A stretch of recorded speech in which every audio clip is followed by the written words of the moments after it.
Kəmal bəy, son zamanlarda sosial şəbəkələrdə fiziki və məişət zorakılığına məruz qalan xanımları tez-tez görürük. Onların sosial şəbəkələrdə videolarını paylaşıb şərəf və ləyaqətlərini alçaldırlar. Bu halda qarşı tərəfi hansı cəza gözləyir? Salam. Deməli, bu halda qarşı tərəfi hansı cəza gözləyir? Azərbaycan Respublikasının cinayət məcəlləsində bu kimi hallarla bağlı həyat və sağlamlıq əleyhinə olan cinayətlər kateqoriyasına aiddir bu hallar.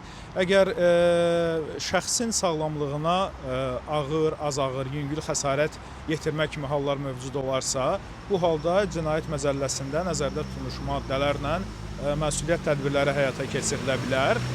Məlum məsələdir ki, xəsarətin dərəcəsi ilk öncədən müəyyən olunmalıdır, ekspertiza həyata keçirilərək.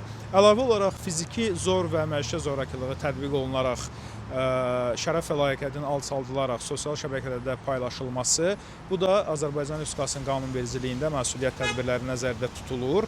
Kütləvi halda nümayiş etdirildiyi halda əlavə olaraq internet informasiya ehtiyatlarında yerləşdirməklə şərəf və layiqəti qəsdən alçaldılma halında məsuliyyət tədbirləri nəzərdə tutulur və qeyd edeyim ki, bu hallarda azadlıqdan məhrum etmə cəzası da təyin oluna bilər şəxsə.